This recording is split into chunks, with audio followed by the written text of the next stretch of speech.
Welcome to Wake, a cold reading of James Joyce's Finnegans Wake, just to hear it out loud. Join Toby Malone and TJ Young, along with some special friends, as we puzzle our way through what we once thought was an unreadable book to produce a surprisingly listenable podcast. It is Friday, March 28th, 2025. It has been 317 days since we have started reading, with 628 pages complete of 628, meaning we have 0 pages left to go and are 100% of the way through Finnegans Wake. Welcome to episode 40 of Wake, the final regular episode of the podcast that can now officially say has successfully fulfilled a long-held bucket list item. We have now read James Joyce's Finnegans Wake out loud just once. I'm your host, Toby Malone, joined for the last time by a man who has kept us on track and is surely slightly relieved to be off the hook, TJ Young. Hi, TJ. Hi, Toby. How's it going? I'm good. I've been dreading this day in many ways, but also very excited to be here. You know, I'm looking at it like a final episode of a BBC show where you're like, they ended before they overstayed their welcome. Right. Yeah, fair enough. It's nice to have a natural ending. It is. As opposed to something, I mean, I love GMWKS, but it can never end, right? It just has to go until one of you dies. When I tell you that I have often thought, I was like, when are we going to look at each other and be like, yeah, we're done? Like, when is that going to happen? I mean, I think that even with long-standing things, you come to that realization at some point that, like, yeah, I'm good. But it is always nice to have a project where you're like, this is what the timeline looks like, right? Yep. It's the wonder. It's the reason why I love being in theater, is because you can say this show's running for 3 weeks and then it goes away, or this process is going to be for this long and then it goes away. Sure, as a writer, things feel infinite, but the actual production process, there's always a light at the end of the tunnel, which I appreciate. I've realized I can never be like I've done data entry. I could never do it because I'd be like, there's just always more data, you know? Yeah, it'll never end. Yeah. It's an interesting thing to think about art that is finite on purpose, as opposed to finite, stopping when it got cancelled or when it was less interesting to people.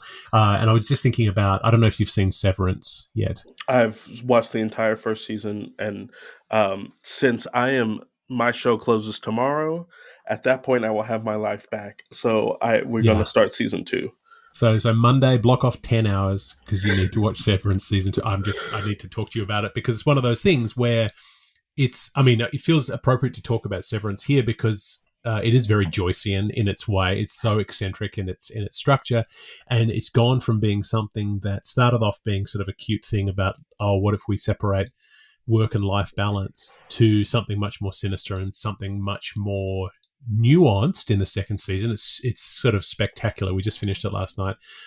Many of our listeners will have watched Severance and know what we're talking about, but the fact that show with 10 episodes per season probably will finish after maybe 3 or 4 seasons maximum, and whereas they could really draw out the string and like the other end of the spectrum is currently my family are slogging our way through How I Met Your Mother on Disney Plus, which we've seen, Meg and I've seen before, but the kids like those kinds of sitcoms, so we started watching it. It's 9 seasons, 24 episodes per season. It's too much.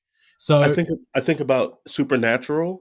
That show went on for like 17 or 18 seasons, and people say, oh yeah, between seasons 5 and 10, it's not good. Excuse me? Inappropriate. Yeah, or disrespectful. Grey's Anatomy is still going 20 plus years, or The Simpsons. Yeah, you get all these things that sort of outstay their welcome. Even though there are fans who love it, I think we could probably keep churning out some kind of Finnegans Wake thing for indefinitely, and people would listen. But after a while, diminishing returns. Yeah, so it's kind of nice to find an end. 40 episodes in, not including bonus episodes, feels like a nice round number. And yeah, so today, what are your immediate first reactions for finishing? A couple of days ago, we finished. I think that the last bit in the way that loops and really did affect me, and I in a positive way, and it just reminded me of why I love literature. I mean, this was the first novel that I've listened to novels. I do a lot of books on tape because of how often I drive and travel and stuff like that. But this is the first novel um, that I have read that's this long and finished it, right? I read Tomorrow and Tomorrow and Tomorrow. It took me like 6 months. That book is tiny, but mostly I only read it when I was traveling, and I finished it on the plane to Italy, right? But this is one where uh, it's the first one that I felt like, oh, I'm reading a book. Like you know what I mean? Like I'm reading this Mm-hmm. thing. And it feels like a milestone in a really good way.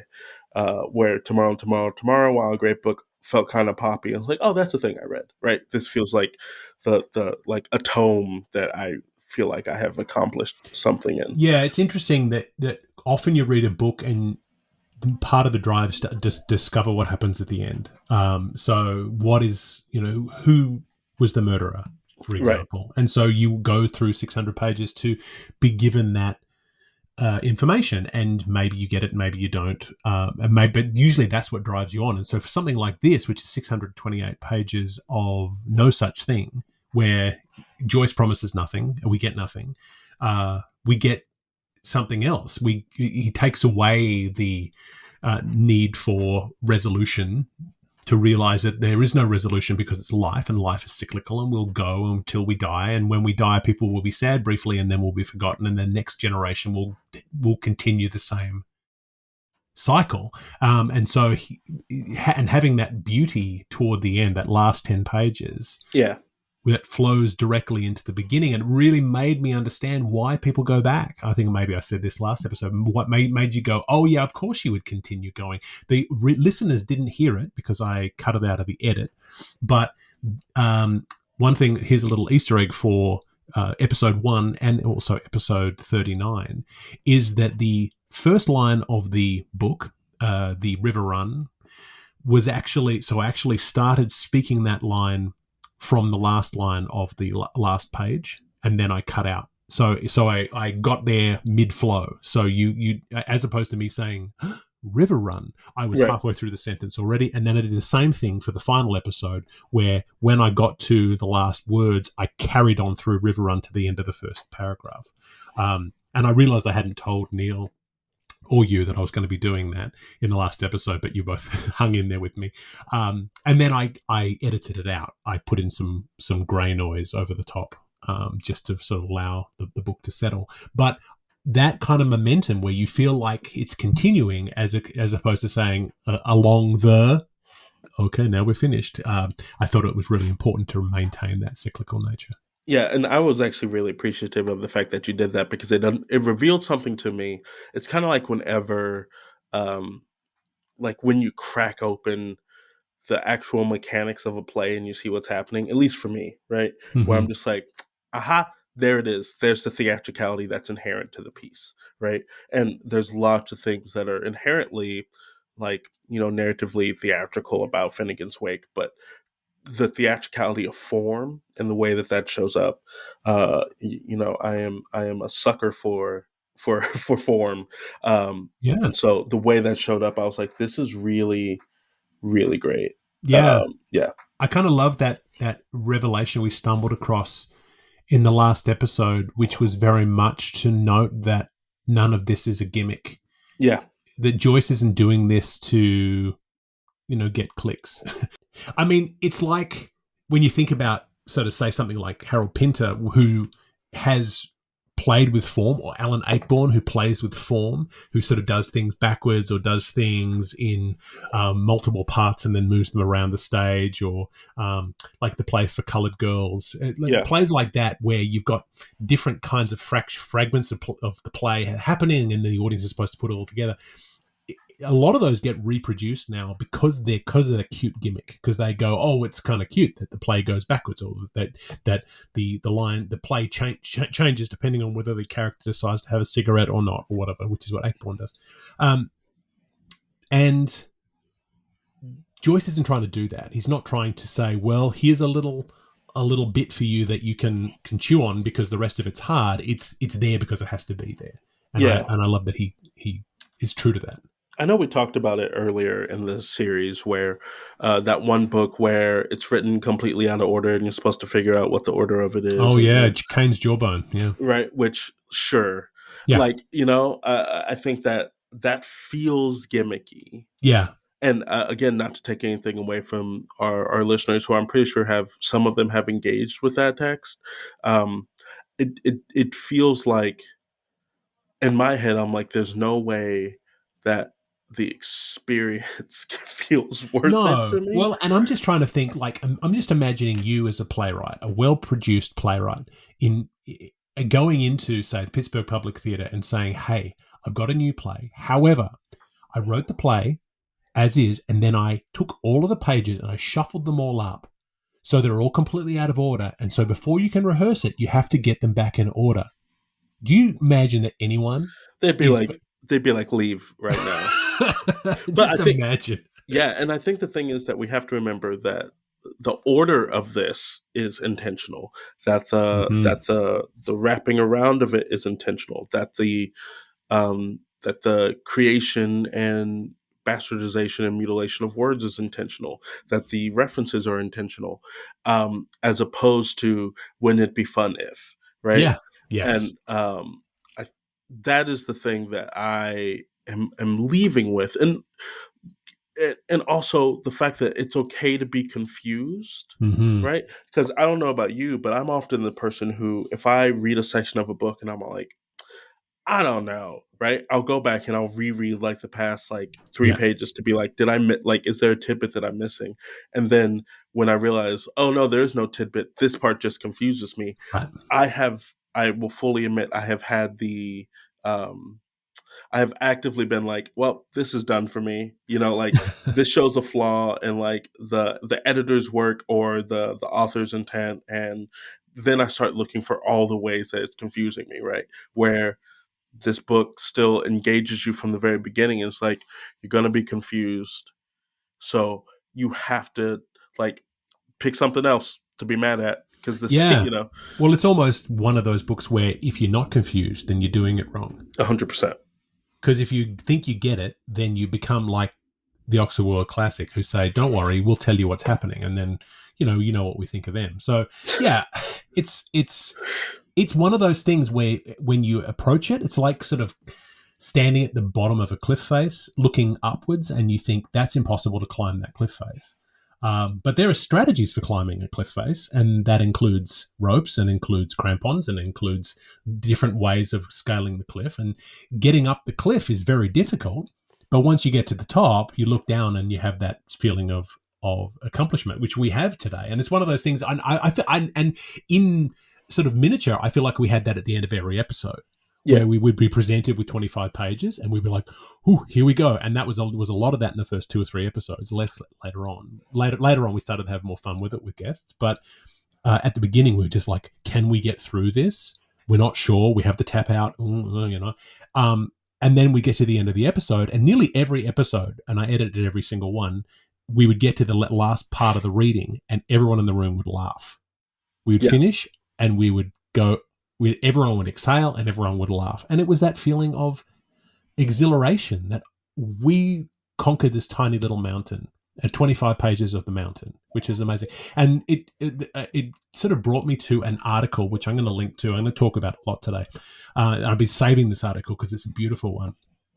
So it's by a writer named Gabrielle Carey, who was an Australian writer. She was a film writer, and she does a lot of. She did a lot of things. She passed away only last year, but she wrote the book James Joyce: A Life, which I talked about on episode 14. But she wrote an article for the Sydney Review of Books in 2021 called "On Finishing Finnegans Wake," which was. She had a Finnegans Wake reading group that gathered for many, many years, and it accompanied her through the whole group. She had a group of people who came to her living room and read Finnegans Wake every Sunday afternoon. And over the course of the many years that they were reading, a couple of people got divorced, a couple of people got married, there were kids, there were deaths, there were lots of different kinds of things that they'll sort of encompass their whole life. And so when she got to the end, she wrote this beautiful article, and it's really worth reading. But there's this quote here that I just wanted to read that's relating to the idea of coming to that mountain, because she'd come to it and then how you feel at the end. She says, "Only occasionally did I fear that my brain would not stand up to so much taxing, to so much grappling with grammarless gobbledygook. At times the effort feels physical.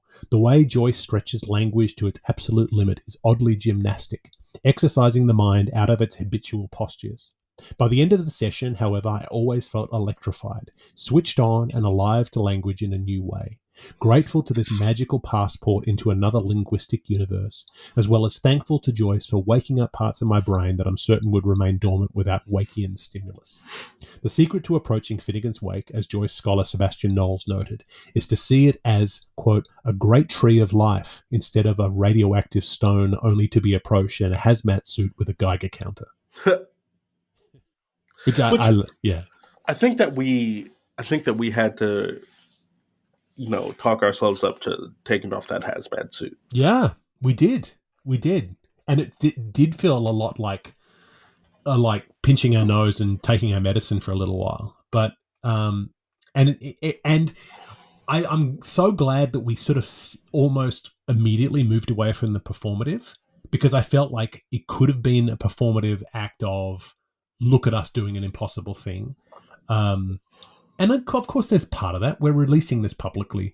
We have an Instagram account and a YouTube account. We have all these different things. Of course, it's performative in some ways, but like I said, it was also just to keep ourselves on track. But it was never like doing it for a dare, right?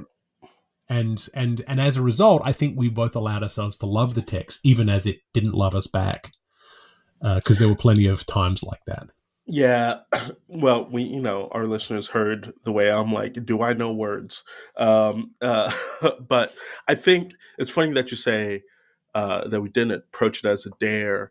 I think the thing that made this approachable for me is that our friendship is based on many things: mutual love, admiration. Mm-hmm. But one of the things it is also based on is saying, hey, I'm about to do a difficult thing. Do you want to do this difficult thing with me? Right. Right. And that never feels like a dare. That feels like a, hey, I believe in your capability and your capacity. And so I'm asking you to tap in to make this thing less daunting. Yeah. Look, if you're a mountaineer, you're always trying to climb the next biggest mountain. For sure. And so no accomplished mountaineer climbs one mountain and says, I'm finished climbing mountains. So yeah, you want to climb and climb and climb. And even those who climb Everest are still climbing. They're still doing different things. For sure. They're trying different things. So, yeah, I mean, I feel as though my relationship with you is a lot of mountaineering, where we're saying, hey, can we adapt The Tempest? I don't know. Let's try. Can we adapt Three Musketeers? Let's try. Like recently, I'm not going to say the name of the play that you talked about wanting to adapt, but it was one of the, another classic play that I went, absolutely, let's do it. Right. Different kinds of things, different kinds of challenges. Which reminds me to pick up my copy of the play on the way back home, because it's at the bookstore. Right. Play. Yeah. So it's been a bit of a journey. So our first reading was May 16th, 2024. Our last reading was March 26th, 2025. So it's just a little over 10 months of full on reading. I had considered kind of pushing ourselves out a little bit so that we came in within 12 months, or came in on 12 months. By the time this one is released, it'll be at the end of April. So we'll be coming into nearly 12 months of releases. But then again, like you've noted to me, it got to the end there where I was putting in bonus episode after bonus episode because I couldn't quite bear to finish. And I was like, I hate to say it, but we have to. Yeah. I mean, I think part of it is my cycle of work is we're in something deep for 14 weeks and then we stop, and we're in something deep for 14 weeks. Right. And you know how it is when you're like just used to being like, this needs to be done by this time. Yes. Yeah, absolutely. So it's a good stopping point. I think we're this is and we got so much out of it. I mean, there's a quotation here.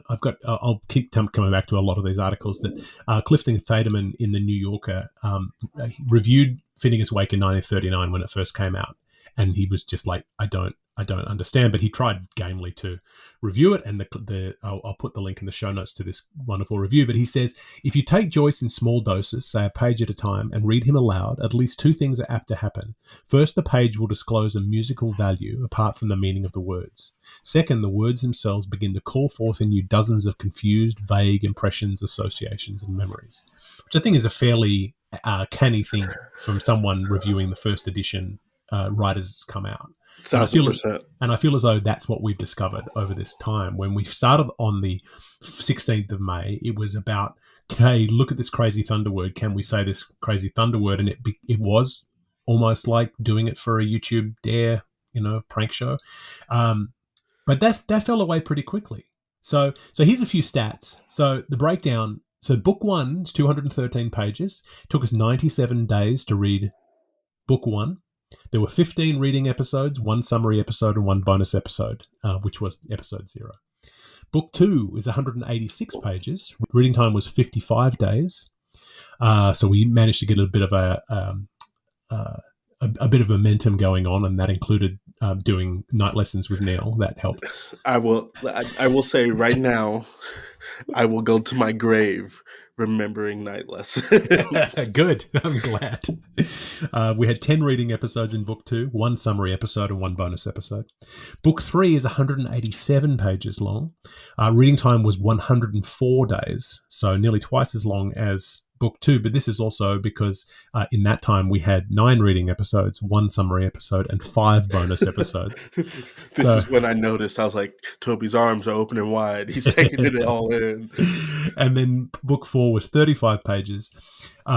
Reading time was 30 days. We had 2 reading episodes, 1 summary episode, and 5 bonus episodes. So in total, we had 36 reading episodes. We had 4 summary episodes, includes this one, and 13 bonus episodes. So it is important to note that I think around book 3 is when I was like, I'm in Italy, and then Thanksgiving happened, and then Christmas happened, and then New Year happened, and we're like, we just need to we allowed ourselves time to live our lives. Absolutely. And so overall, the reading episodes was 3,053 minutes of reading, which is just over 50 hours. That's crazy. So I'm just going to play something for you. This is from episode 2. Episode 2. The actual reading felt like it was never going to happen, and then suddenly it's happened. So we're here. We've also released episodes on Spotify and Apple Podcasts, so you can subscribe to us over there. And that's mostly just to keep us accountable. But the most important part is that we're making progress, and we really are 2.54% of the way through. Oh, and so we did the read yesterday. It was about 40 minutes or so, and you did some math yesterday based on how long that went as to how long this is going to take us, or when we'll be finished. Yeah, it came out to 48.354 episodes, so 49 episodes plus episode 0, so like an even 50, which feels... Yeah, nice. Absolutely. We're going to aim for that. I think there are some segments that are short, and I'm not going to fight it. If there's a segment that's short and it's only 4 pages, sure, I don't mind that being a single episode. But right. But yeah, this will be good. So look at this. Look at amazing. So you said in episode 2 it would be 50 episodes. We ended up doing 53 or 54, I think, in terms of including bonuses. But 50 hours. It was exactly 50 hours, and you said 50 episodes. So you get that, hey, gold credit. Star. Absolutely. Hey, Mom, I can do algebra. Leave me alone. Yeah, I mean, I think the delay is kind of understandable, in the fact that it took us, we slowed down in episode 3 and 4, book 3 and 4, and I know that you were saying, oh, you were traveling and I was traveling and things like that, but I think it's also this sort of sense of going... Like we'd said off the cuff, we're just trying to finish, have read all of Joyce.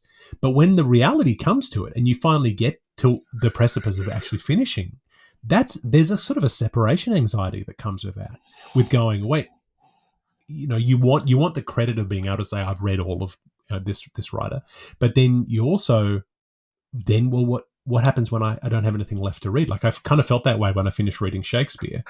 And I think, I can't remember the last of Shakespeare's plays I read, probably Henry VIII or something, one of the bad histories. But you read it and then you go, oh, and then traditionally, when whatever the last thing you read is usually not the best thing. Of course, yeah.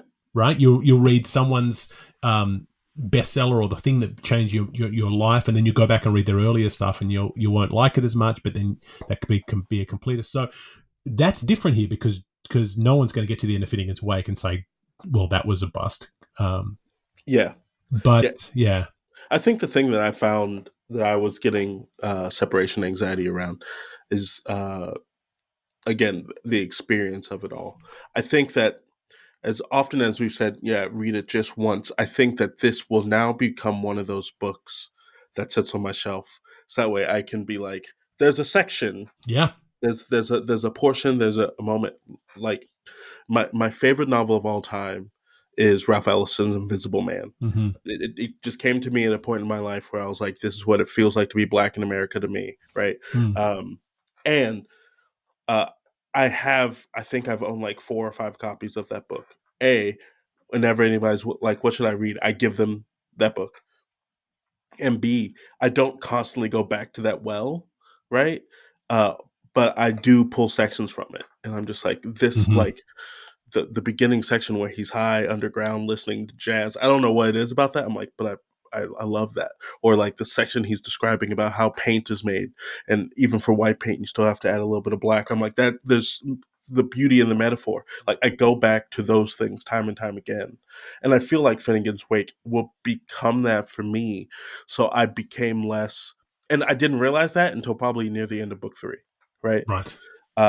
And so because of that, like, there was less separation anxiety from the book and more separation anxiety from our process of approaching the book, if that makes sense. Yeah.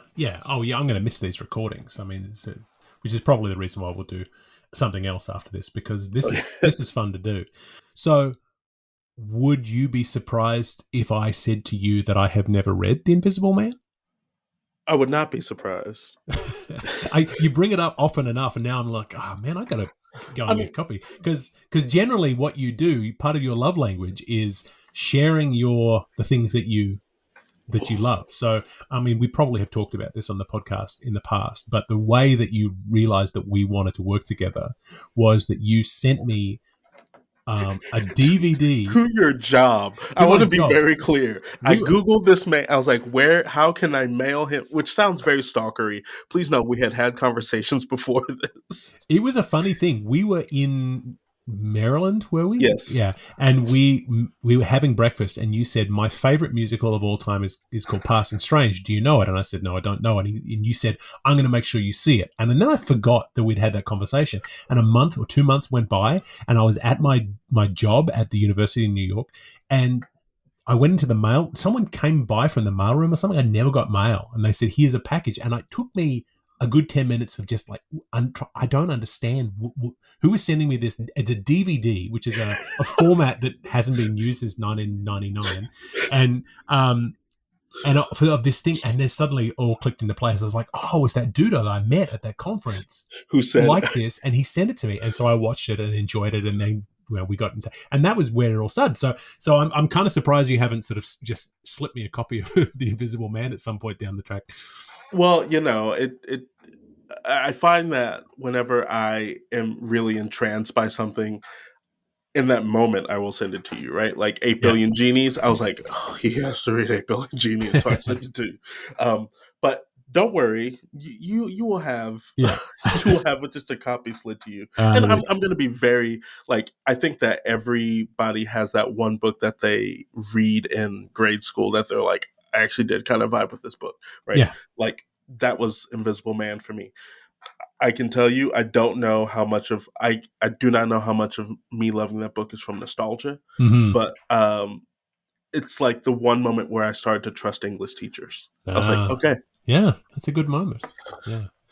So to just to get back to that idea of that separation anxiety, I'm going to go back to Gabrielle Carey and what she says about it, because she was doing it for many more years than we were. It took her 17 years to read it. It took Joyce 17 years to write it. And it's going to take Neil 17 years to memorize it. So 17 is the number here.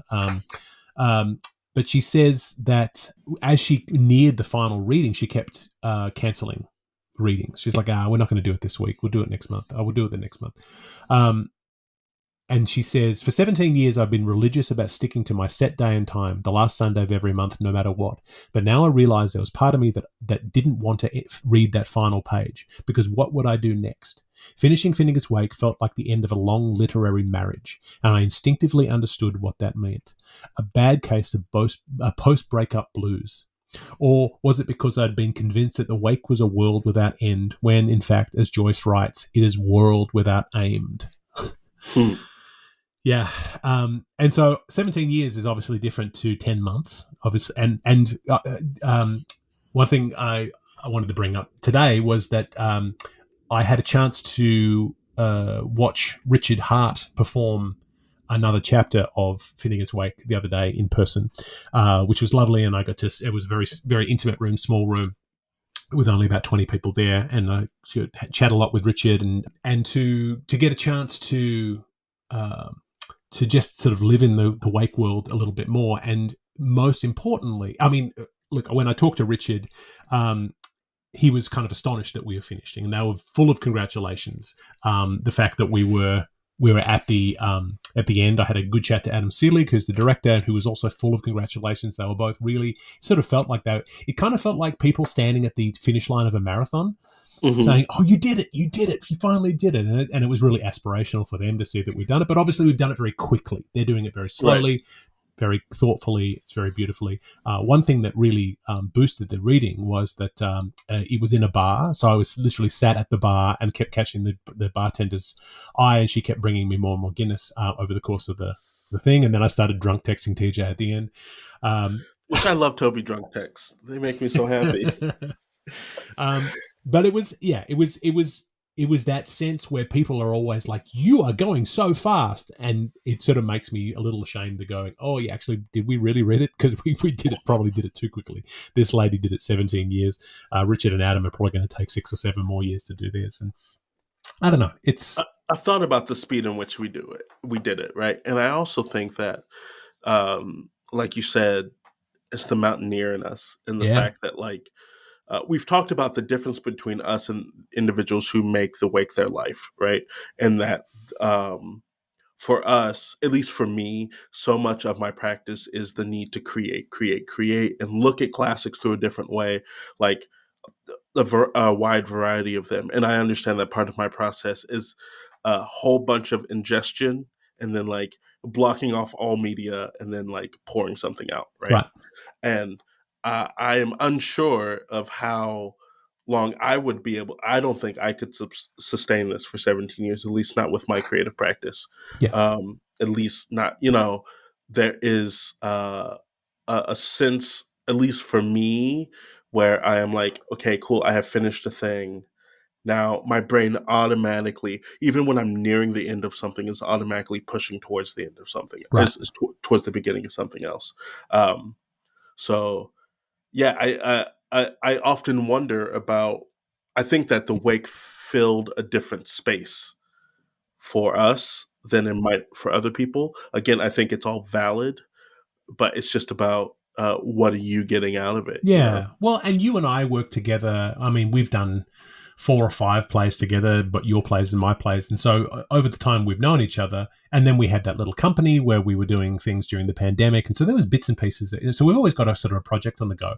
And Wake has been that project for the last year where we haven't, I mean, I think I've given you a few notes on some new plays in that time, but mostly the Wake has been the focus. And it's been nice to sort of shift into that space for a little while to sort of diversify, to find something different. I think if we were also hardcore into dramaturging a new play while we were doing this, I don't know if that would have worked. Like you've asked me to give you notes on your new play recently, and I haven't been able to turn my mind to it because I'm still in Wake mindset. 100%. Yeah, I feel the same way. Like even me starting, there's like 2 more plays I want to start, and I'm like, I am not in the headspace where I can do that. Yeah, and I've got this book project that I've been working on for a while with my former thesis supervisor, which is a Shakespeare and Performance edition for Manchester University Press, which I'm contracted to. And even that, just I mean, obviously, there's obviously been other impediments. There's been some health concerns with my co-author because she is advanced in age and she's a legend and amazing, and I love her. But she hasn't been physically able to write, so I haven't been really inspired to write. But I've also been unable to find the brain space because of this project and it being done. And there's also a lot of brain space that comes with maintaining Instagram and uploading to YouTube and to sticking summaries on Reddit and all that kind of stuff, which is important. But it takes time. It takes time. Yeah, absolutely. And that's fine. I mean, now that this is finishing, maybe we're going to find something. My wife is certainly hoping that I'll be able to find a little bit of time with this done. She's like, come back to me. So it has been a real journey along the way. And one person who's been along with us for the journey, or maybe not physically, but I think spiritually has been along for the journey, has been who we've dubbed the Patron Saint of WAKE. I'm going to play a little clip from episode 0 now, just to give you a little good bit of context to show you in terms of the context of what we're talking about. So here is that. And I wanted to say that this podcast was inspired by one of my heroes, Michael Ian Black, who is a comedian who you almost certainly know from the world. He's in all the things.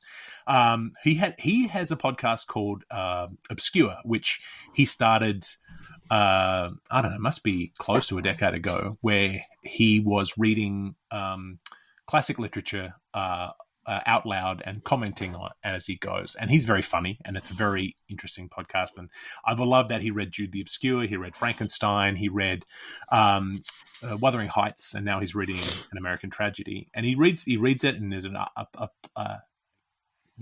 he's reading it a cold reading, just like we're doing, so no real prep. And he reads it and then just comments on what he has. I don't have the comedic sensibility of Michael Ian Black in terms of being able to get any kind of humor out of what we're doing, and so I don't know about the commenting, but I do really subscribe to that idea of someone reading you something that you haven't read before. And I've that podcast has led me through 4 books that I never would have read or had meant to get around to. I mean, I meant to get around to Wuthering Heights one day, and then I read it through that podcast. So what I did was I got a copy of the book, and I would read ahead a chapter, and then he would catch up, and then I would read it. And I'm also in Michael's Patreon, and so I've been able to communicate a lot with him, and I'll let him know about Wake when it's up and running. He'll get in there.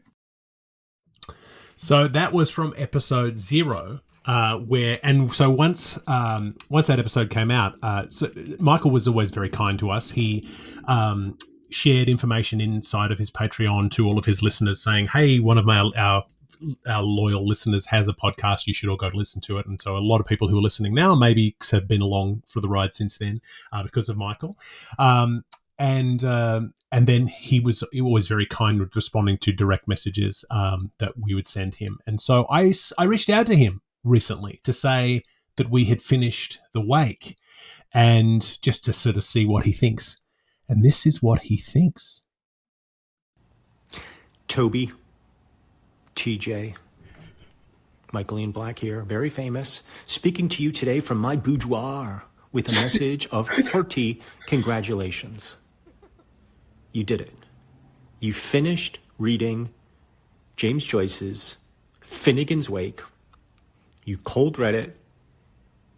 You commented on it as you went. You probably had a lot of smart shit to say about it, and probably a lot of dumb shit to say about it. I've never read it. Probably never will. Because what am I going to do? Read? Grow up.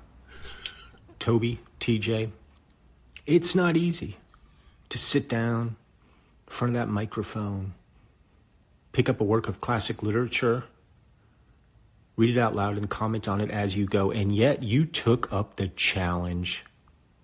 And here you are at the end of Wake, probably feeling so good about yourselves.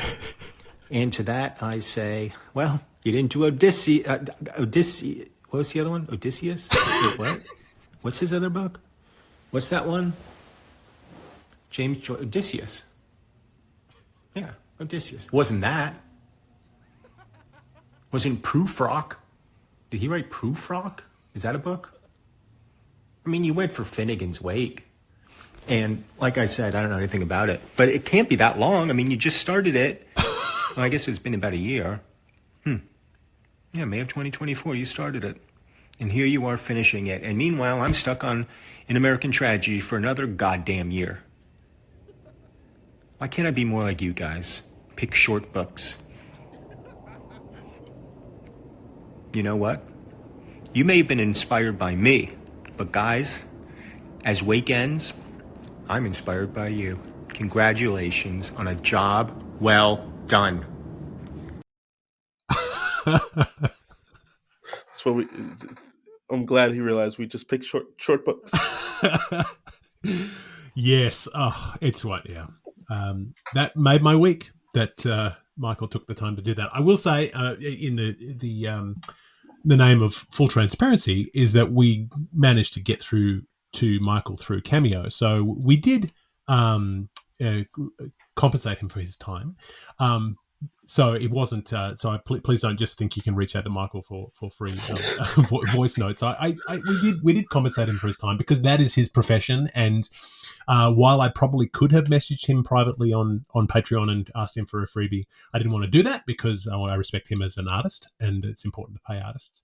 But I will say, there are several listeners out there to Wake, half a dozen of you, and I love you all very much. I don't understand your brains though, because there's about a half a dozen of you who are on our Patreon who it's a free Patreon. We set it up as a free Patreon, but there's about a half a dozen of you who are voluntarily paying for the Patreon, which is very much appreciated. However, it makes me feel a bit weird because I just go, well, this is supposed to be a free Patreon, and not as though we're generating anything that's worth paying for. So what I've done is that all of the money that came in through the Patreon has been used to invest in Michael Ian Black, giving us his congratulations here on Wake. So, I feel good about that. You invested it back in the show. Exactly. Yeah. I'm not going to go, go buy some new shoes. Just there's some Jordans that you want. Yeah, no. This James Joyce Jordans. You could say these are my JJJs. So that's been sort of, and that was the first time you've heard that, TJ. Yes. And I thought that was great. And to know he has said my name, yeah, great. And we will post the video on our Instagram and also put it on show notes and stuff like that. So you'll be able to watch Michael as he tries to remember the name of Ulysses and calls it Odysseus, and assumes. And then I messaged him actually afterwards. I messaged him after I got the voice note and said, Finnegans Wake is 628 pages long. And he's like, how fast were you reading? How many episodes do you put out every week? But because he's doing American Tragedy, this is my latest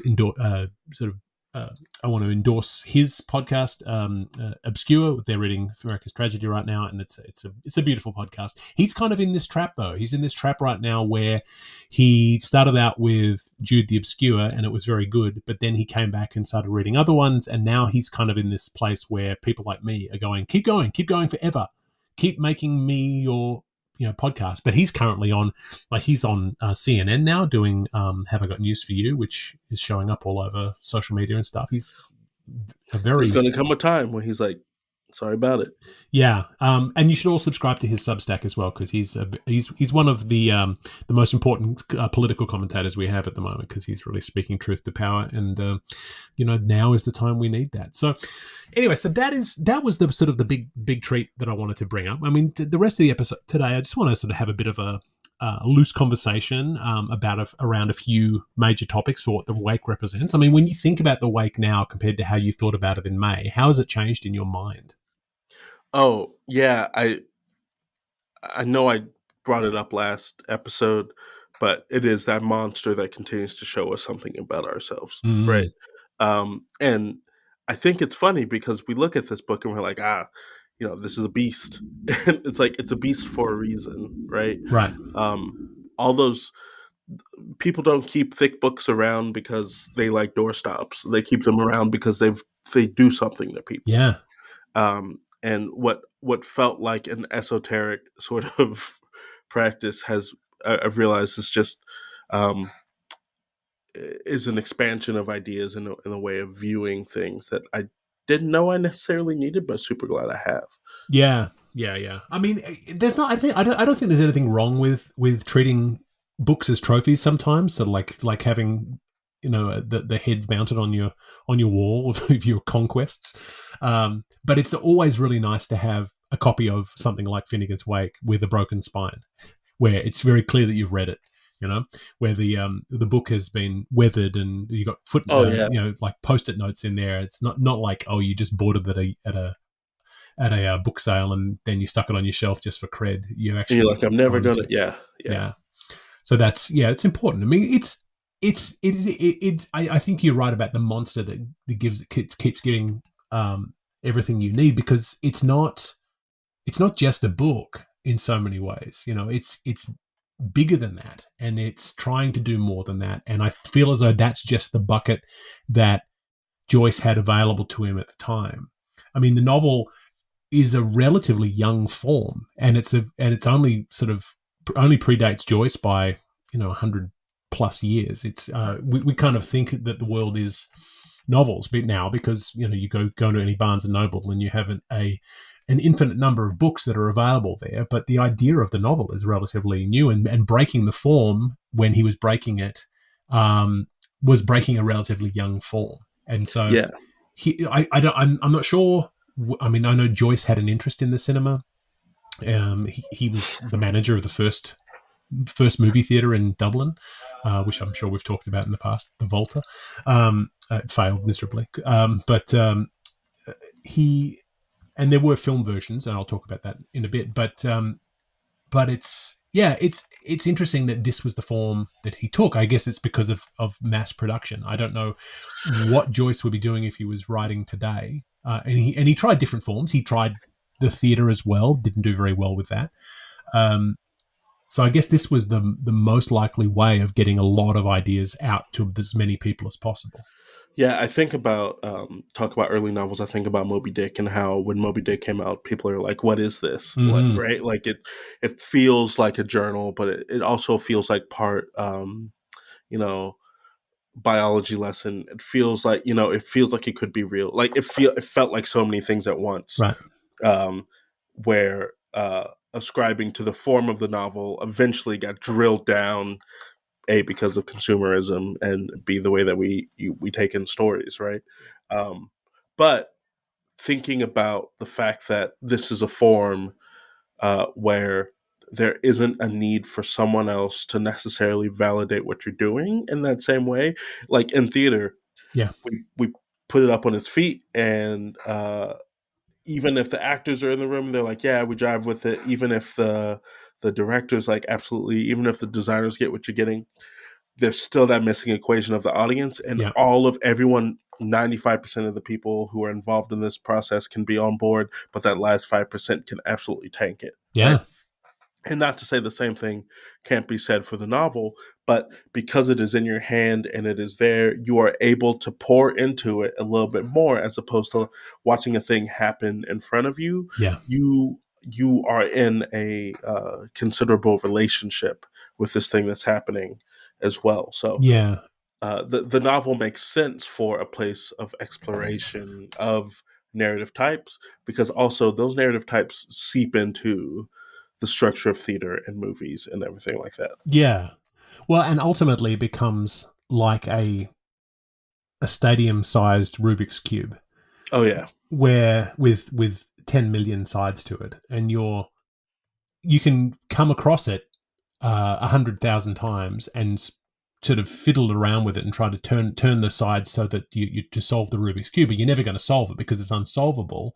It's the same kind of idea that you can have it there and it can speak to you. I mean, we talk to lots of different people, Neil and both Neils and Peter, Bobby, a lot of people who have been revisiting this book over the course of their lives and reading it as young people, and then reading it as middle-aged people, and reading it as older people, and getting new stuff from it and taking away things with fresh eyes. And initially you'll read it early on because you're just trying to, because it's kind of like a bit of a lark, but now then suddenly it means more or less. So there are a lot of different perspectives on that. I mean, Frank Delaney, who is the great Joycean, he had the great podcast Rejoice, where he was reading through Ulysses, and that continued all the way up into his death, so 2010 through to 2017. He says Finnegans Wake is not a novel. No, Finnegans Wake is a poem. It's a symphony by a modern atonal composer. It's an assembly of language tying together floating evanescent ideas. It's a long, rapid eye movement dream. It's a marathon, technicolored musing that might have been induced by mescaline or LSD or some other mind-bending substance. It's a massive rap, as in rapper, as in street talk, as in lingo, as in the heat of the day and the cool of the night, captured dreamily and melodiously in words of all shapes and sizes. It's a mirage. I love that. It's awesome, isn't it? Yeah, and it's all of those things, and it's none of those things, and it can be whatever we want it to be. And some people will see it and see it's a doorstop, and go and dismiss it and go, that is the thing that I don't want to engage with because it makes me feel stupid, and I don't want people to tell me I'm stupid. Like Finnegans was saying that his aunt used to call Ulysses useless because it was used to literally prop the door open at their house. Yeah, because it was a big thick book, but no one would read it. Where's useless? But you've got to decide that it's useless. You've got to sort of opt out in that way. Whereas if you say, here's a puzzle, keep leafing through it, like Cain's jawbone, you can leaf through it. You're never going to solve it, or some people have solved it, but the amount of work that goes into it, you got to decide how much it's worth it. In the New Yorker, Fadiman says, the world would doubtless be amazed at Mr. Joyce's achievement, assuming the world understood it. But one doubts that Finnegans Wake will be grasped, at least in our time, except by a few conscientious philologists and a small lunatic fringe of auto-hypnotic Joyceans who seem able to hurl themselves into a trance of intuitive comprehension. So this is, again, from 1939, the first review in the New Yorker. Right on the money, really, that it wasn't really understood in their lifetime, not even understand in certain hours. And people kind of like it for the sake of going, well, I like it. I don't understand it, but I like it. You've got to make that decision. I wonder what it's like to be one of those reviewers who's going against the grain and be like, it's actually a masterpiece, but go off, Yeah. Right. Yeah. Yeah. And there are a lot of people who did that. I mean, there's the history is littered with great figures who weren't understood in their lifetime, and it was only after they're dead that people start to notice.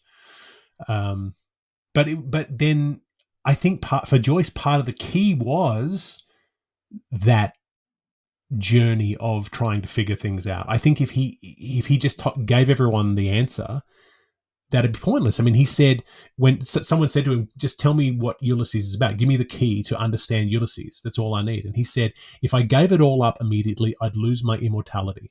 I've put in so many enigmas and puzzles that it will keep the professors busy for centuries arguing over what I meant. And that's the only way of ensuring one's immortality. It feels like when the Beatles wrote I Am the Walrus. Yeah. They're like, sure. Because at that time people were just digging into their work so much. They're like, what if we write something that's complete nonsense to us? Yeah. Right. But I love this. It is the thing of like, you don't want authors to have to give you every answer. Yeah, exactly. And we add more fuel to the fire the more we analyze it. And there's so much more to it now than it was when Joyce wrote it. In that New Yorker article, he says, there are over 12 languages in this book. But by the time it came to us, we've been talking about 80. So 12 that were immediately identifiable to that reviewer. He probably noted, the Romance languages or, things that stood immediately out. But there's so much more in there. And so you just keep unpeeling the onion and realize that the onion is enormous and impossible to get to the middle of.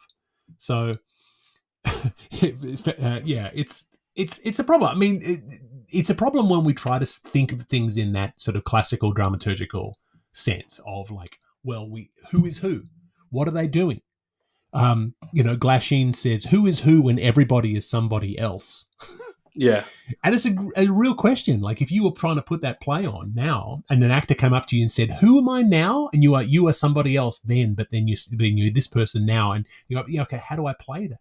Like there's an amazing scene in Severance season 2 finale, which you haven't seen yet, but you'll get there, where the inside version of Mark talks to the outside version of Mark through a video recorder. Mm-hmm. And so the actor is talking to himself, going back and forth. And the differentiation between the character is very, very clear. But the audience is taken along for the ride to understand where we're at. If you're in a place where you're not given that insider track about what something means, then how do we go along as readers? And then as a result, people kind of quit. Yeah. I mean, I think it's the wonderful thing about novels that you can play with perspective in such a way that it is fantastic. Yeah. And I also think that I feel like other novels have learned how to manipulate perspective by looking at books like this, right? There's a novel that I've read called No Gods, No Monsters, where 2/3 of the way through, like one line shifted the perspective for, and I was like, that's fantastic. You can't do that in any other medium. Right. Yeah. And I think that that's really great. Yeah. And there's a real onus on the reader for how they're going to take those gestures from the author. And you can trust them and go along with what they wanted, or you can overinterpret to try to put it back into a safe box of saying, oh, this doesn't look like other novels. How do I make it look like other novels? I know I need to figure out who every allegorical character is in this book to make me feel better, so that I can say, well, if he's Jesus, then she must be Mary. Okay, cool, got it. But really, are the parallels really that simple? I mean, Ben Stock said, the problem with identifying a Wake character by his associated historical or mythical prototype is often oversimplified and can be rather misleading. Very often, two of Joyce's characters are served by a single prototype or share the characteristics of a single personage.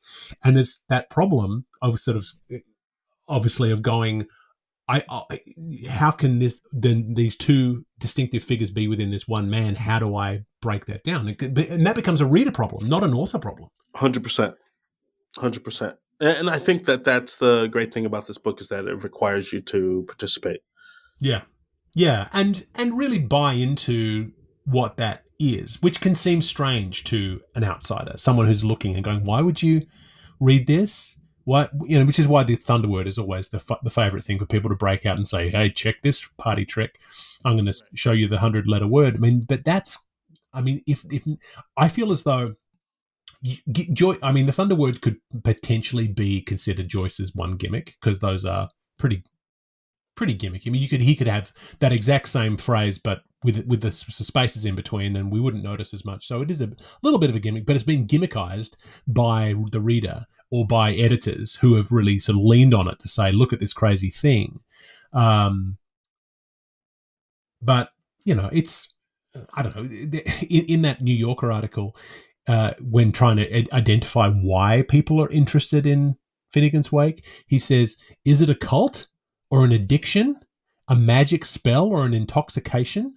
When Thornton Wilder finally gave up his obsession with Finnegans Wake, he described it as renouncing that drug and bequeathed his Wakean apparatus to a friend and 2 addicts in England. I love that. So his book is essentially his like needle, his gear. It's an interesting thing. I mean, you need to. Just like the climbing the mountain, you need to find a toehold somewhere. Yes. Yeah, and so I don't know. Is it any different to the people who try to recite pi to the No, well, I feel like the people who try to recite pi, I'm like, that's a mathematical thing that has a use, and you are not using it for what it's for, right? Like, that feels like a party trick. Mm-hmm. And I'm like, who are you showing off for? Where, yeah. Mm-hmm. But it's the same. It's the same thing whenever I feel like it's the people reciting pi is the same thing if they're like, oh, I can recite the first 47 minutes of this movie. I'm like, Yeah. to what end? Yeah. And then the people who try to ascribe meaning where there is no meaning. Where Yeah. if you said to Joyce, "Oh, I found this thing," he'd go, "Did you? I didn't write that." But like we've talked about it before about your plays, where people take things out of it, and you go, "Oh, great, whatever you say."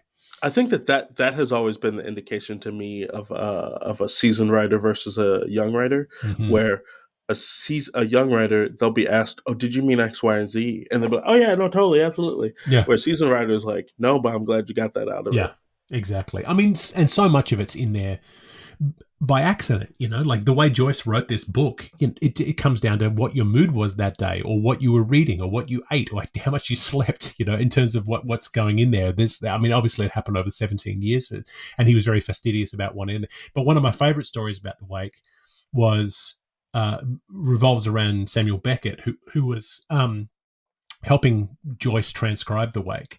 And Joyce was reciting out loud, and Beckett was writing things down. And then someone knocked at the door, and Joyce said, "Come in." And so Beckett included "come in" into the text. Really? Accidentally.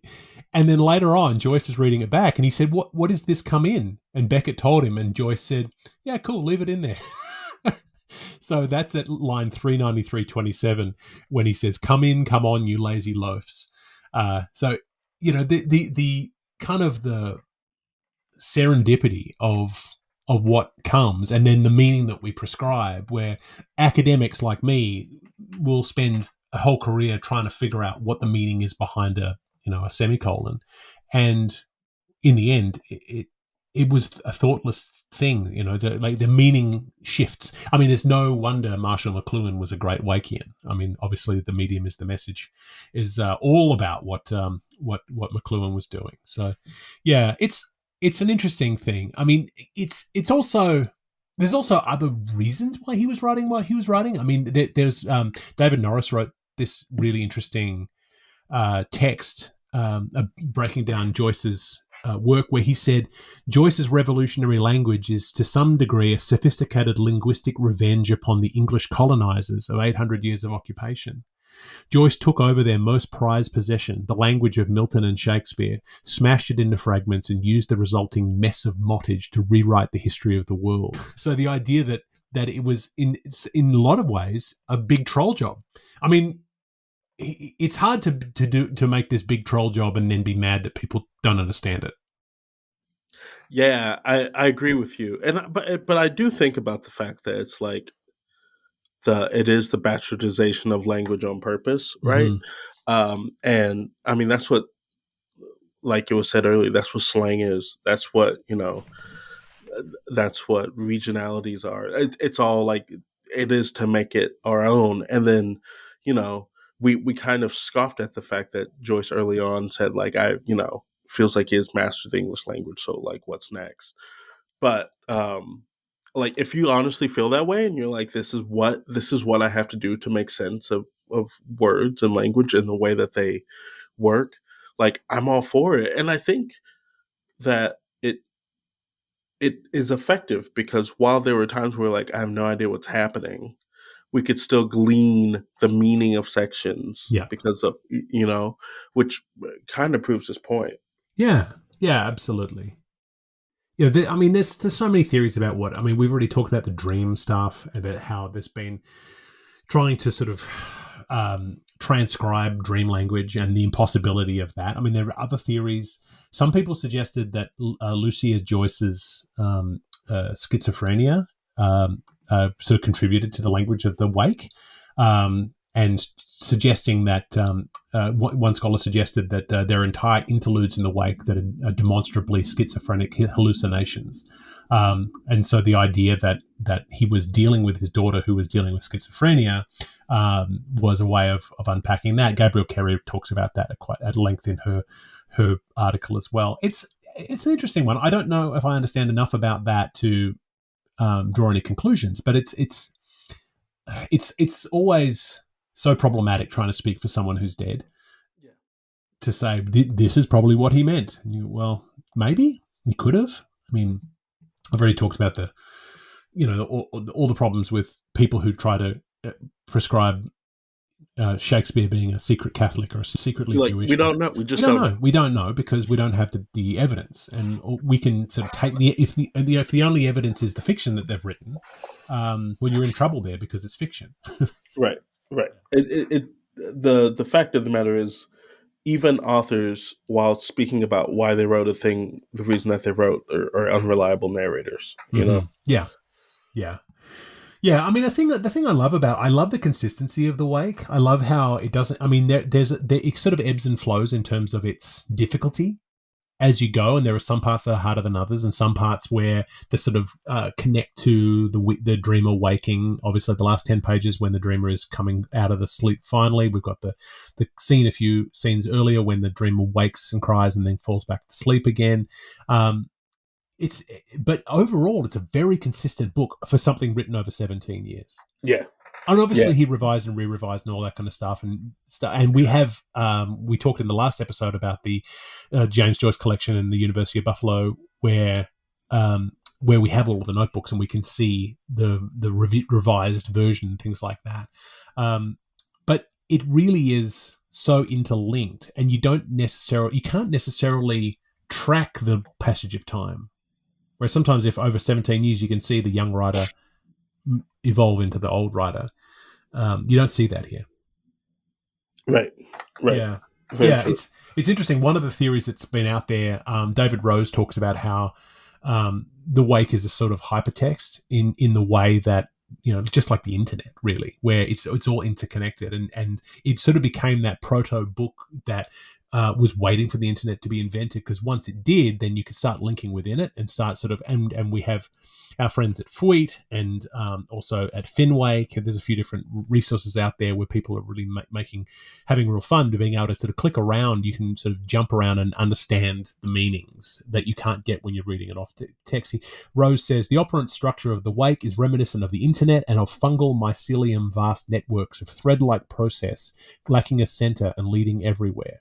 In fact, when the internet first reached a critical mass of popularity in the mid-1990s, Joyceans were quick to realize the potential for hyperlinking the text of Finnegans Wake in ways that would streamline our probing its interconnectivity. Why? Because Finnegans Wake was already hyperlinked. Rhizomatic Joyce had anticipated hypertext by 7 decades. It's true. Yeah. It's true. And I think that some of our guests have proven that it is like the connections that can be made, the web from one word, are kind of intense, and people have dedicated themselves to like figuring all that out. The idea of a text being hyperlinked in that way is a new thought for me, but it makes complete sense. Yeah.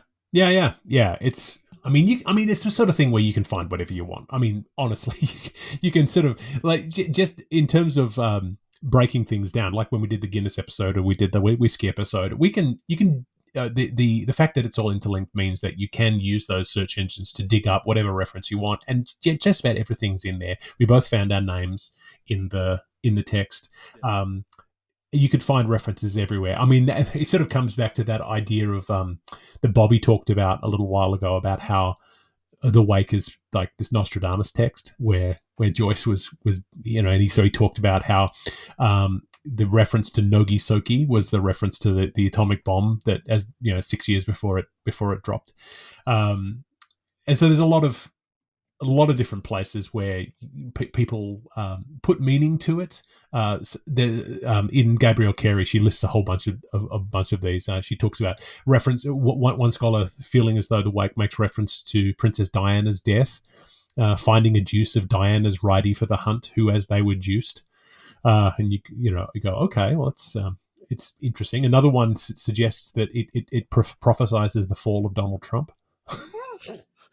Come on! Here's hoping. In the Ballad of Percy Riley, so snug he was in his hotel premises sumptuous, but soon will bonfire all his trash tricks and trumpery. And 'tis shorts till Sheriff Clancy will be winding up his unlimited company. So. Hopefully sooner rather than later. He's hoping, yeah. So, there's a Joyce scholar out there who wrote an article called Joyce Redamus.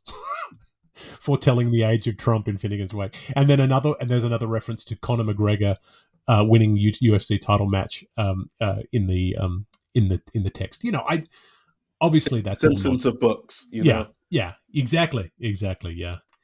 I mean, it has just this broad ranging appeal. In that book David Collard's book that I mentioned a few weeks ago, the multiple Joyce, which again I'll link to in the show notes. Really, really worth reading. He sort of really goes into, because what he's trying to do is write 100 essays about Joyce, and so after a while he runs out of sort of the meaty stuff, and so he starts sort of digging into sort of some kind of tenuous things. And one of the things that he found was that there was a character in the children's cartoon series Monsters High. Yeah. So there was a character in and I don't know if you're familiar with this series, TJ. I am. You talking about the character Finnegans Wake? Yeah.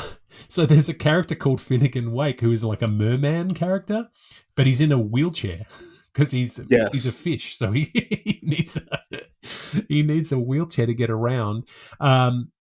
But his name is Finnegans Wake, obviously being like the wake that a dolphin leaves, and Finnegan for the pun. But Collard talks about that as though the children who are watching this Monsters High thing would understand that.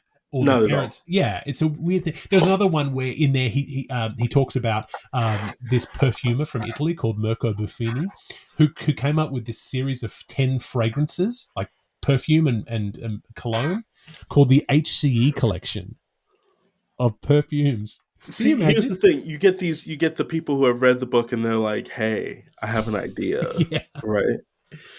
Yeah, but then you're not walking through Sears and you go, "Hey, the HCE collection, just what I need." I mean, most people, and so there are 10 different fragrances which are Finnegan, From, Gigot, Herma, Mr. Fry, NNN, Wake, Woid, Youth, and Zeet. All references to Finnegans Wake. This is a pretty deep in the weeds now. We're talking about that as this kind of commodity. I mean, there are other ones. There was a brewing company in Victoria, British Columbia called the Hoyne Brewing Company, who have their Irish stout is called Finnegan's Irish Stout, and it's got a picture of Joyce on the label. But love it. But that's easy. That's a good one. I mean, you don't need to know the book to enjoy that beer. So shout out to Hoyne Brewing Company. Please sponsor this episode. Yes. Yeah. Yeah, so it's a weird one because I spend a lot of time whenever I go into a bookshop. I always look in the Joyce section just to see what's out. There's nearly never a Finnegans Wake of anything. There's lots because they're like, we're not going to move it. Yeah, usually lots of Dubliners, and sometimes a Ulysses, but very rarely do I see editions of the Wake. Or if I do, it's the one that we're reading, so I don't need that one. So yeah, it's not exactly one that jumps out at you. I kind of assumed that the more we read it, the more we'd start seeing in the world. But really, it remains niche. Yeah. I mean, I have very learned individuals as colleagues, and I was like, I'm reading Finnegans Wake, and they're like, what? Right? And these are people who have translated like The Good Person of Szechuan, yeah. So, people who have they do stuff in the world, and they're like, not I. Yeah, and I'm like, cool. Yeah. It's well, I mean, it's hard. It's hard. I mean, we had fun with it, but we still found it hard. And I think if it weren't for the fact that we're fairly stubborn, and because we both didn't want to let each other down, we just kept going. And then suddenly we had listeners, and then that was that. Sort of fixated on getting it out. But just the book as it is hard. I mean, if you want to talk about how hard it could be, what about all the translations of Finnegans Wake into other languages? I still think about that. That's crazy to me. Like Dai Kongrong translated the first book, just book one. So how many pages did we say that was? Like 150 pages or something like that. Took him 8 years to translate just book one, and it's 775 pages long with notes. So translating just book one into Chinese, it was heavily promoted and actually sold pretty well. So people wanted it, but it's crazy. I mean, there was another one. There was a Japanese translation, and that was a little bit more of a difficult slog, where, quote, one of the translators went missing, another went mad, and the third person had to be roped in to finish the job because the idea of translating is too much. Because I mean, yeah, it's one thing to talk about translating things. Yeah, it's. I mean, I think the translation question is a really interesting one, because there's obviously translation requires kind of local reference, and Mhm. and you can't just do a one-to-one translation. It doesn't really work that way. So yeah, how do you translate something like this where the words are already translated into Wakish? And that's always the challenge, you know. Yeah, are you looking at sounds? Are you looking at the next best thing that you could possibly corrupt? And Mm-hmm. like, how are you analyzing, like, how far away from that initial word are they? Mm-hmm. The portmanteaus, Yeah, which I just can't imagine how they work in other languages. it's crazy. Yeah, I mean, the play that we're not going to sort of bring up in terms of its title yet, but the play that you're talking about translating is not originally written in English. So when you're talking about an adaptation, are you talking about adapting from a translation, or are you talking about going back to? I mean, that's one of the questions we had. Remember, I said, "Hey, what translation should Yeah, we yeah, use?" And so I'm possibly looking at like three different. There's yeah. one person's translation I know I don't want to look at because I don't like them as an artist. But Right. but yeah, I'm looking at multiple ones to say, like, what are the things. I mean, it's the same thing I did with when we did Three Musketeers, right? We Yeah, read the novel, that's right. but also watched like all the movies and the graphic novel, and I was like, what is the thing that's consistent throughout all of this to Yeah, kind of get the feel for it? yeah, But because with yeah, with the Wake, you don't have that right. luxury. Yeah, yeah, yeah. I mean, I felt that way when I adapted the Lower Depths, Gorky's Lower Depths, into, updated it, and but I went off a translation and then adapted from the translation. I was certainly not. I didn't have the knowledge to go back to the Russian, but it's yeah, it's always it's an interesting thing, because there's different things that translators will bring into it, because references that so yeah, Hugo translated all of Shakespeare into French, and that's the version that in France, if you were to go and ask someone to quote Shakespeare, they would quote you Hugo, they wouldn't quote you Shakespeare. And so it's an Right. interesting thing that suddenly it changes the way that the text is interacted with. I mean, there's another one. I found another reference on Blue Sky just yesterday, or maybe no, it was on Reddit. Sang Hyung Lee is there's a video that I'll post in the show notes of him reading Finnegans Wake in Korean.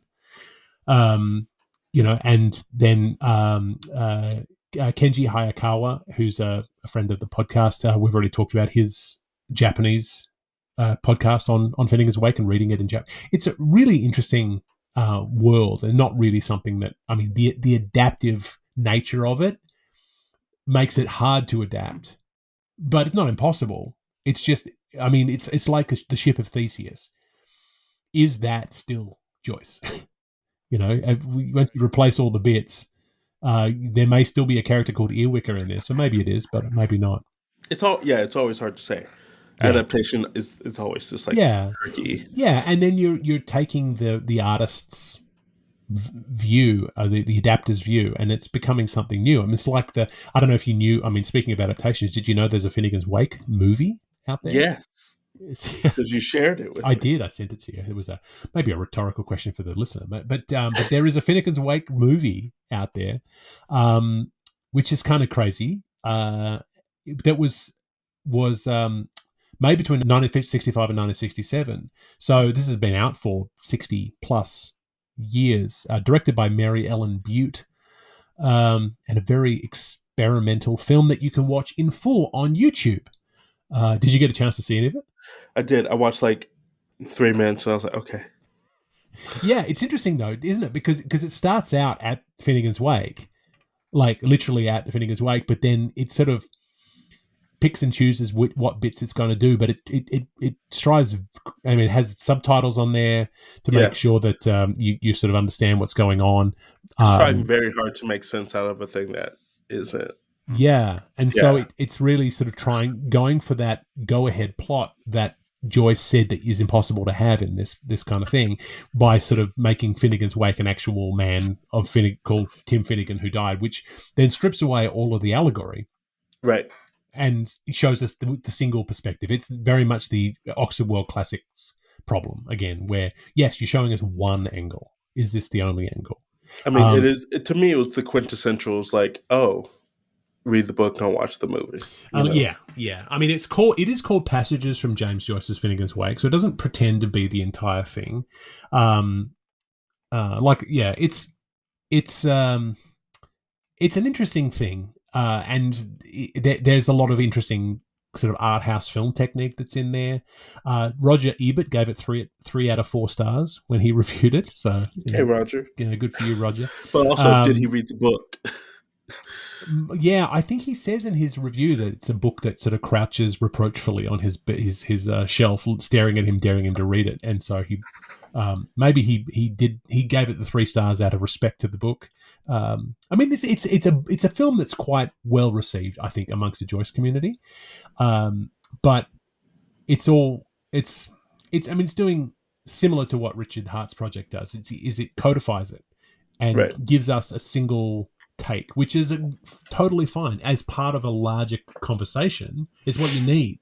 So the fact that there's a film out there, great. I don't know if anyone's ambitious enough to try to remake it, in its style, but like, what would that screenplay look like? Like, it's yeah, I have no idea. I mean, I constantly think about the fact that, like, I keep talking about this Festy King thing because I made a promise on this damn podcast, so I'm going to do it. But, like, even the approach of it in my head, I'm like, it feels like trying to squish something like a big blob monster, like trying to shove it into a little cube to say this is what it is.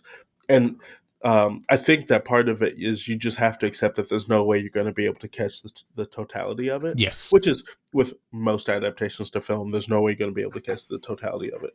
Right? Yeah. But I also feel like, even if you look at it today, I almost feel like it would, for better or for worse, actually for worse, feel like more of a thought experiment to try to adapt it today, if that makes sense. Yeah. Oh, yeah. I mean, it'd be an interesting project, but I don't know if it'd be an interesting product. Right. Yeah, it's interesting because David Collard says, daring in its use of experimental techniques and featuring animated sequences, double exposure, and archive footage run backwards, forwards, and even upside down. It's an odd, uneven, often baffling version of an equally baffling novel. There's only one. So there's this. I cannot remember the name of this game, and if I think of it, I will send it to you to put into the show notes. But there's a game that is really about unraveling the truth of this girl's past as you look at footage of 3 movies, right?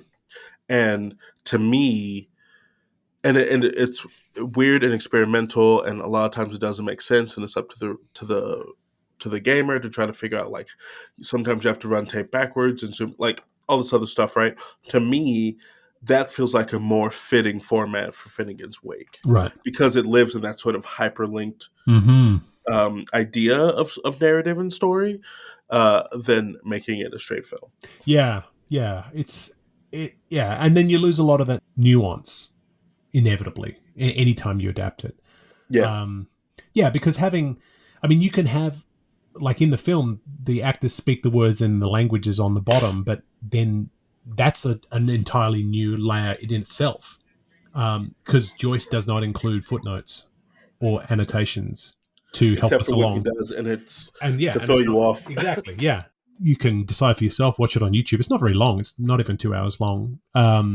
But it's a slot. I mean, there was another film version of Joyce that came out around the same time, a film adaptation of Ulysses, which was better received, which is quite beloved now. Features Milo O'Shea as Leopold Bloom. But it was hugely controversial in 1967 when it came out, and it premiered at Cannes. And it was jeered. People rioted. Like, we love our theatre riots. People were crazy. We love good riots. Yeah, absolutely. But then when they showed it, apparently there's a scene where Molly Bloom describes having sex, and someone had gone in with a grease pencil and like crossed out the subtitles so you couldn't read what she had said because it was seen as being obscene. Like people got really upset and people were kind of went crazy about it. People people were injured in the fights. If you want a really good perspective on that film, I want to redirect you back to my favorite Dublin-based podcast, Three Castles Burning, because there's an episode all about the film of Ulysses, and so I reached out to Donald at Three Castles Burning to ask if there was a Wake themed episode, but since Joyce never set foot in Dublin while writing it, it's not very likely. So it's a beautiful podcast, and the fact that people have tried to adapt these unadaptable texts is, I mean, it makes sense because everyone's going to want to try to make a buck off something, and adapting things is notoriously difficult. It's like my number 2 favorite movie of all time adaptation, which is I'm sure I brought it up here before, but Charlie Kaufman's an absolute genius for that film, and the film is all about how hard it is to make an adaptation because you're adapting an unadaptable novel. And so he said, okay, I'm going to put myself in it as a character who's having a hard time adapting this novel, and it works. It's so brilliant, and still the only fictional character ever nominated for an Oscar. I feel as though we're hurtling headlong towards an adaptation podcast in the future.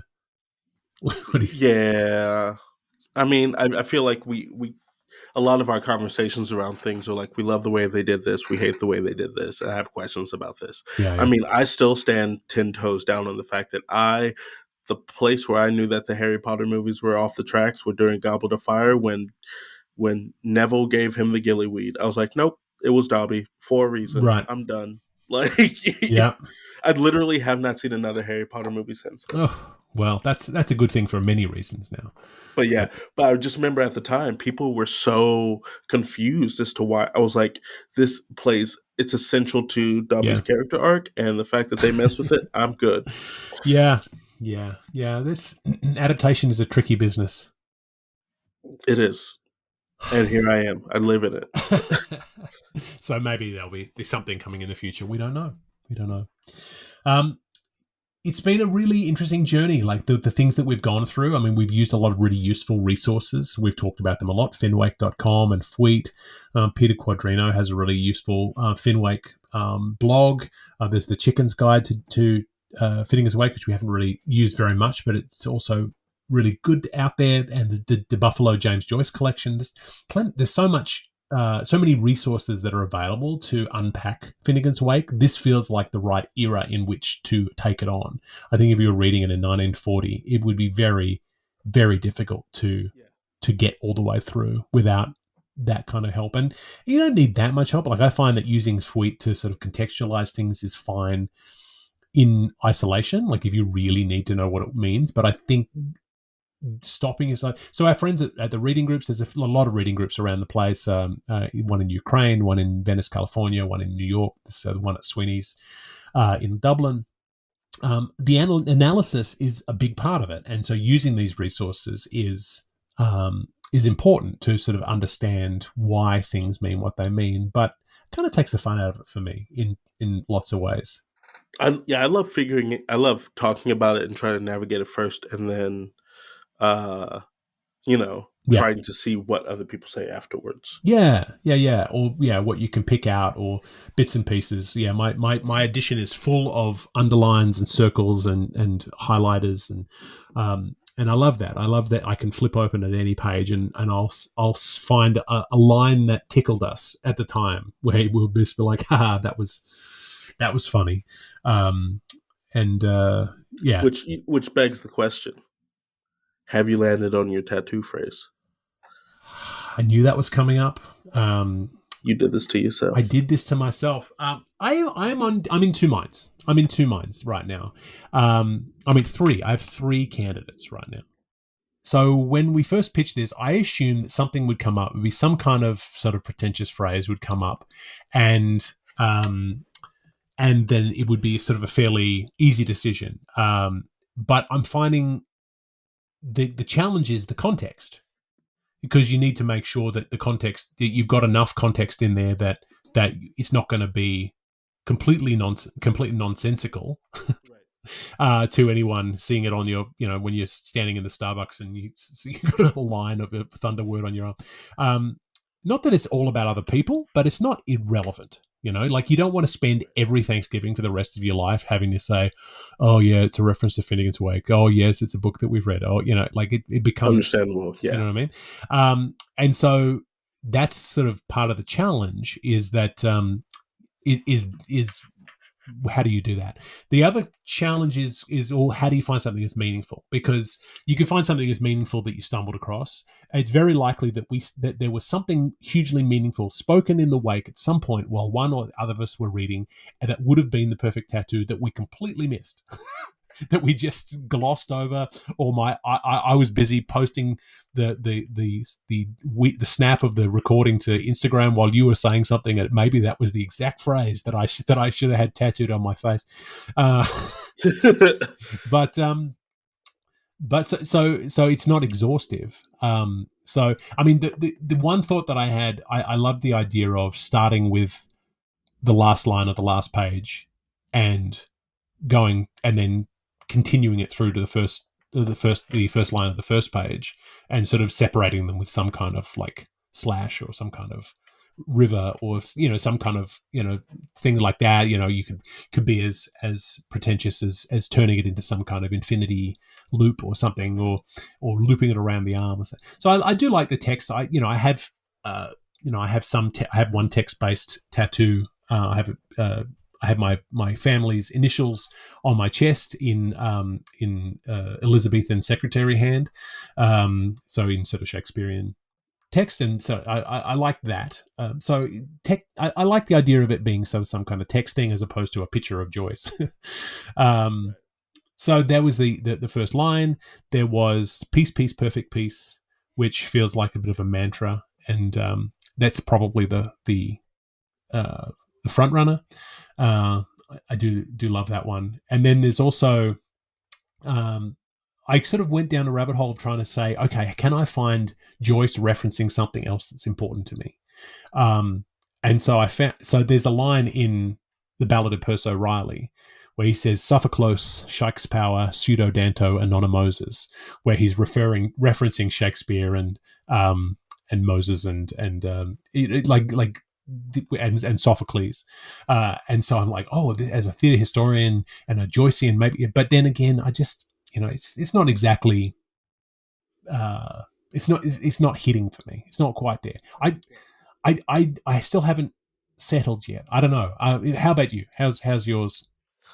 Asphalt body and concrete soul. I'm sorry. It's just I was like, this is it. Yeah. Absolutely. I love it. Well, we'll obviously record an episode after we both get our tattoos from the tattoo shop. Yeah, in Pennsylvania in May. Yeah, I'll send. Yeah, we'll send photos, post those on Instagram. Yeah, we won't do it in May. You'll be busy getting married, but we'll do it the time after that. Yeah, probably in Toronto. Yeah, come to Toronto and we'll do it here. It's been it's been an amazing journey for the memories. We had so many amazing episodes and so many surprising episodes. Some beautiful guests. We had our holiday episodes. We had our two boozy episodes, which were really fun to do. And then the amazing guests that we had. We had 33 different guests join us. That's crazy. And to think we were like, no one is going to want to. Yeah. And everyone, it's felt like it kind of feels like, I mean, I'm going to make this comparison because I think it's apt and you'll understand why. Finishing right now has kind of felt like the final moment when the credits are rolling at the end of the Saturday Night Live 50th episode, 50th anniversary episode. I feel like that, there. Where everyone's there. And so everyone's been coming out of the woodwork and thanking us and saying, oh, well done. And all the people who guested have been sort of coming out and congratulate us on getting us the end, because that is their achievement too. And a lot of them along the way. And Lucy and Sarah and Neil and all of our guests who have been there for us. It's been a really joyous project, and way like I honestly just did not expect us to get to start recording episode 1. I remember really clearly asking you to in April last year, hey, can we, what do you think about this? And you were like, I can maybe do it in May. And I was like, this is never going to happen. He's going to keep pushing me back. And then but I we was did just it. like, no, I just need to, yeah. Yeah, it's, there's a lot of mixed emotions about getting to the end, because you want to keep going because you go, oh, well, let's keep going. People are listening. But then, like you say, it's probably enough. Well, the other thing is I think about the number of people who did it because it was us asking, Yeah.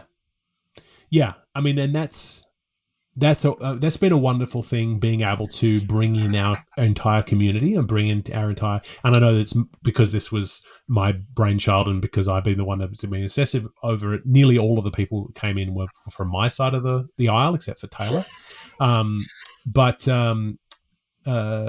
that's been good, because I've been able to introduce you to all my people, all my other people, all my all these former students, and having my kids on here, and it's been really, really delightful in that way. It's been great, and heartfelt thank you to all of them for coming on, and then also all the listeners we have several times. Yes, the listeners, all of you out there who are listening. You need to get some hobbies. No, we love you very much. I think I said last week in last week's episode, if I wasn't making the podcast, I probably wouldn't be listening. But that's not true, because I think this topic is interesting enough that I probably would be on board. This is why I started listening to Obscure with Michael Ian Black, the Patron Saint of WAKE, because it is interesting to be able to break these things down. And, we have one more episode coming up next week. This is the last official episode for now. We got a bonus episode next week where we're going to do a crossover with a friend of the pod, George Poole. We're going to do a crossover on YouTube, and I'll be releasing it on here as well. So you'll be hearing that next in this feed next week, and then the feed will probably go quiet for a while. So by the time that last episode comes out, it'll be late April 2025, and we're probably going to give it a rest for a while. But we'll be able to check back in, and when something interesting happens, or when we decide to put something together, that's the best thing about podcasting, is it's super easy. You can just put it together. As you can hear, we don't do any editing, not really. From that clip that I played earlier from episode 0, where I'm going, oh my God. I usually try to edit a lot of that nonsense out, but a lot of it stays in because, well, who has time? I get lazy. So I mean, the next thing is the next thing, and I'm not sure what it's going to be. Neither am I. I know we have, I have some projects on the horizon, some that, that definitely need your help with. Someone insanely wants to publish that Tempest prequel. And I'm like, we got to fix that. My favorite thing is I told you, and you're like, are you ready to fix it now? And I'm like, I sure am. But, I think that for me, this has also been, very much a release from the expectation of what art and words can and should do. Right. It is one thing that I constantly try to do in my own writing, is push myself and try to explore what's next for me. How can I push my own form, even if it's in a little thing, right? But this has appealed to my like the poetic nature of me, in a way that I'm like, I feel like I had pulled away from that in some ways, and now how can I lean harder into that, and what comes of that? So because obviously you got to worry about how you're going to get produced, and so that means you got to lean towards a commercial sometimes.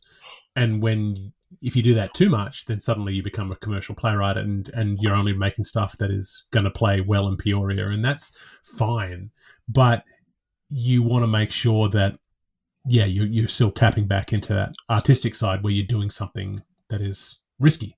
it's one of the things that we keep talking about is the fact that there are times where you and I will look at a project and we're like, and this play is not an opus. It's not pulling anything from deep down in the soul.